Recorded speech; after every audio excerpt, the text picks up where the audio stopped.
Thank you everyone for coming.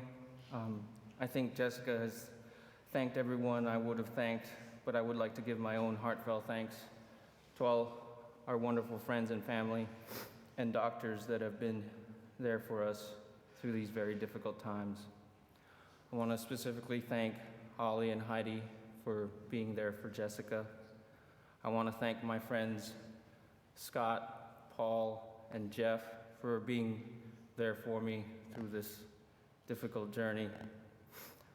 Scott for letting me beat him at tennis while going through these tough times. And Paul for helping me through this in only the special way that he can. And by that, I mean he can drink like a sailor. Paul has this strange combination of maturity well beyond his years and immaturity well below his years. And I'm sad to say that you can only find that in a dirty old man. But thank you, Paul. I also want to personally thank the doctors that Jessica has already mentioned, Dr. Aziz, Dr. El Sayed, Dr. Chetty, Dr. Wong, and Nurse Lauren. I believe only the best can make it to Stanford and Lucille Packard, and throughout this, they certainly demonstrated their competency and knowledge, but to also have the bedside manner, tenderness, and caring, that makes them truly remarkable. I cannot thank enough Jessica's parents, Bill and Barb. They've done so much to keep our household together while enduring this sadness. I don't know how they have worked so hard and done so much when they themselves are mourning the loss of their own 2 grandchildren and knowing that their daughter is in so much pain and sorrow. Thank you so much, Grandma and Grandpa, for picking up after Megan and Nathan and also picking us up.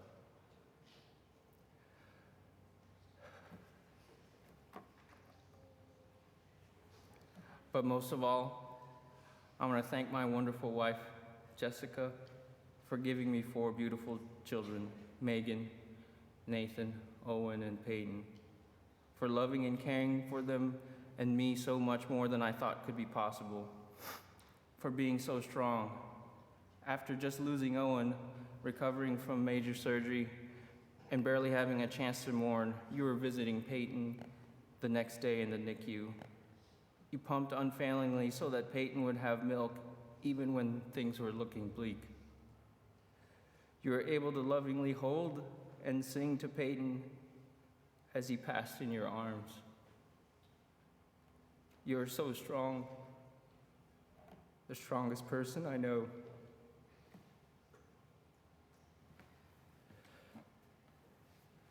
Consider God's handiwork. Who can straighten what he hath made crooked? In front of everyone, I want to say the one truth from this journey.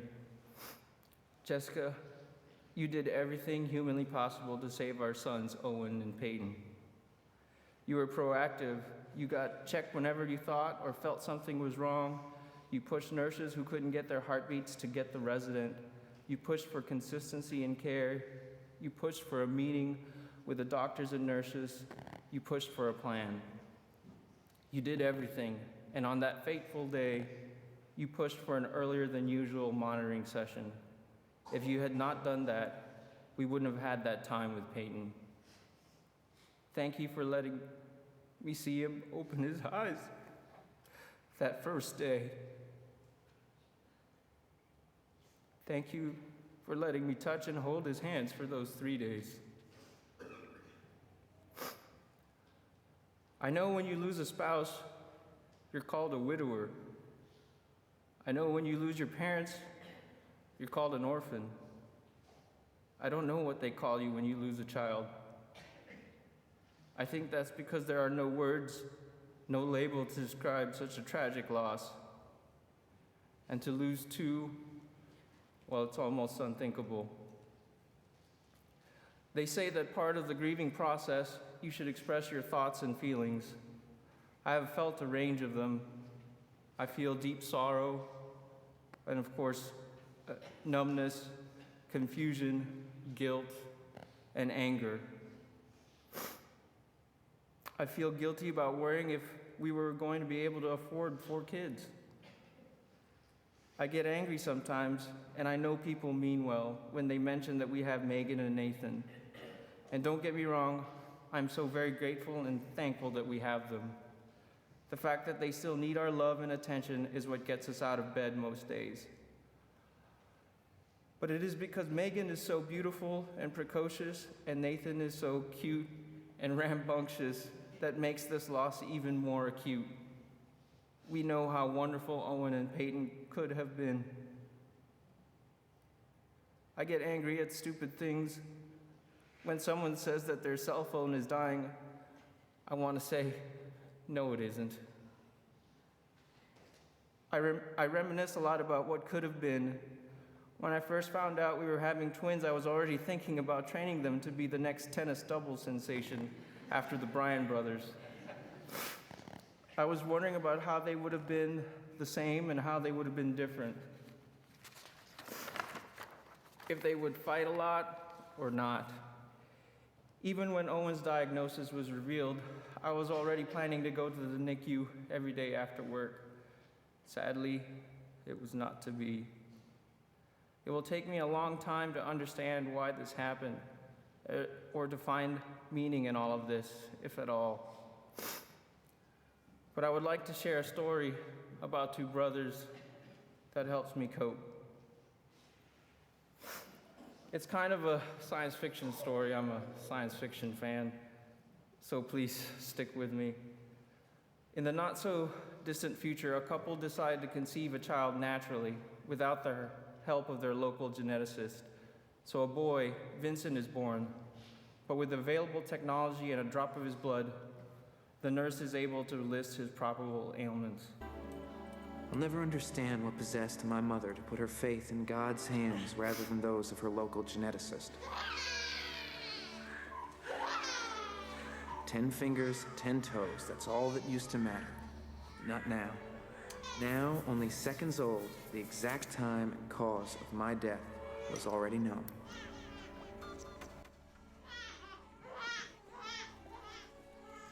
Neurological condition, 60% probability. Manic depression, 42% probability. Attention deficit disorder, 89% probability. Heart disorder,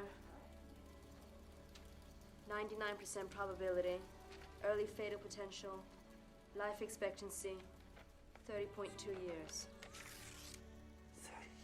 Because of his diagnosis, Vince's parents were determined that their next child would get the best chance possible.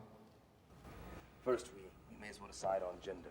Have you given it any thought? We would want Vincent to have a brother, you know, to play with. Of course you would. Hello, Vincent. You have specified hazel eyes, dark hair, and fair skin. I have taken the liberty of eradicating any potentially prejudicial conditions, premature baldness, myopia, alcoholism and addictive susceptibility, propensity for violence, obesity, etc. We didn't want, diseases, yes, but... Right. We were just wondering if it's good to just leave a few things to chance. You want to give your child the best possible start. Believe me, we have enough imperfection built in already. Your child doesn't need any additional burdens. And keep in mind, this child is still you. Simply the best of you. The very best of you. So that is how Vincent's younger brother, Anton, was brought into the world.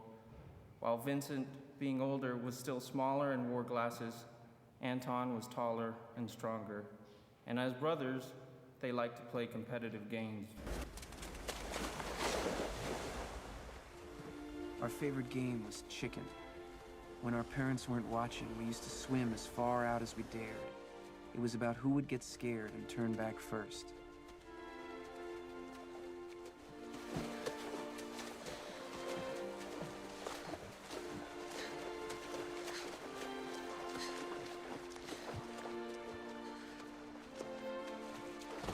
Come on, you coward!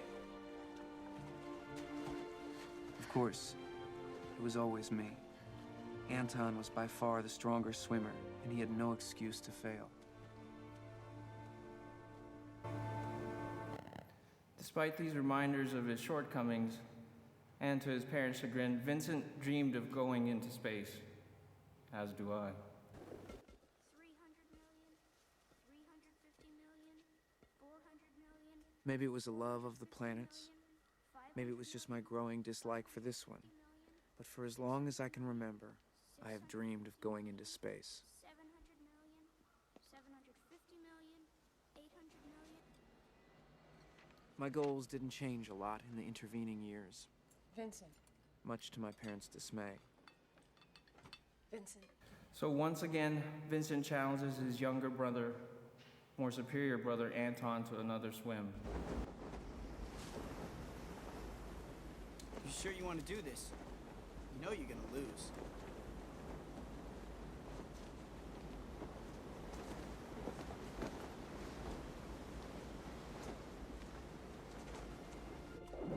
It was the last time we swam together, out into the open sea. Like always, knowing each stroke to the horizon was one we'd have to make back to the shore.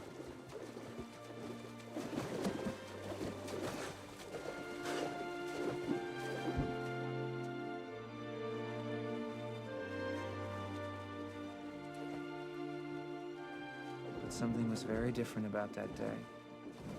Every time Anton tried to pull away, he found me right beside him.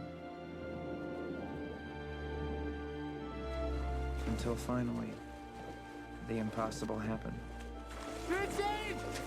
Vincent!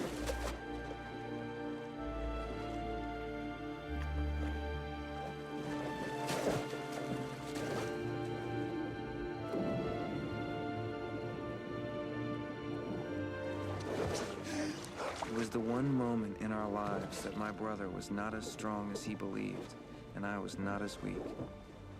It was the moment that made everything else possible.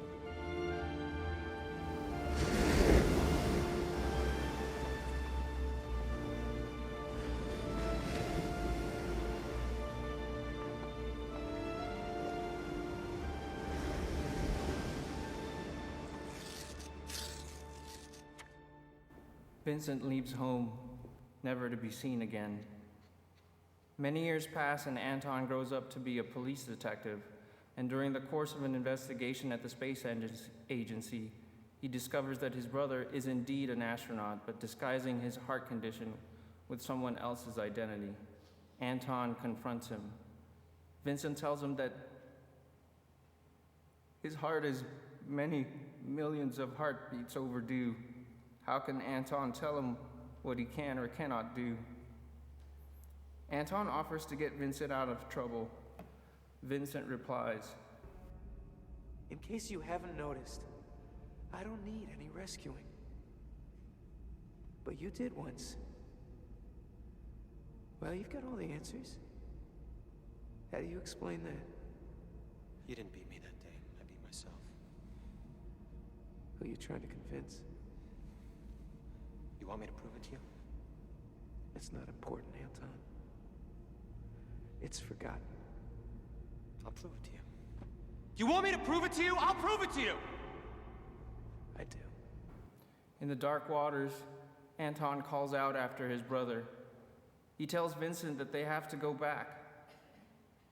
Vincent tells him that it's too late for that. They're closer to the other side.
Vincent!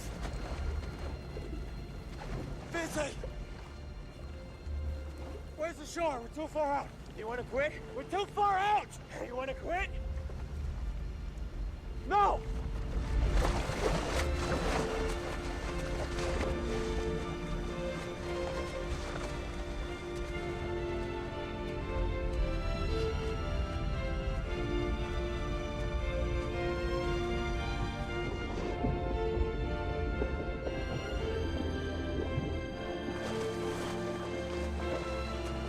Vincent!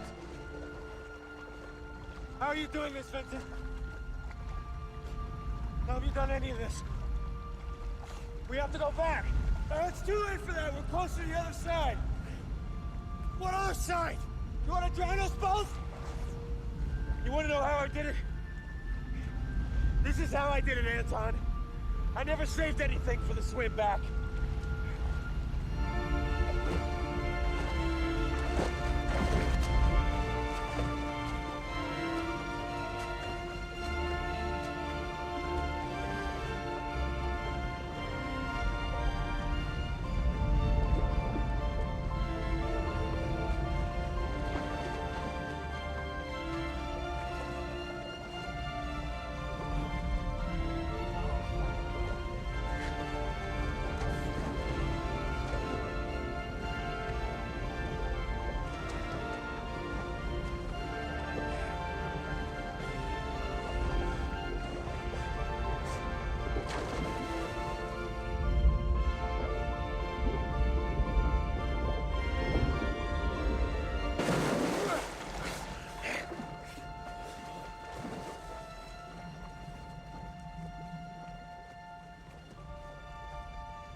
After saving his brother, Vincent goes on to launch into the heavens the next day. Owen, Payton, they say that amniotic fluid has the same chemical composition as seawater.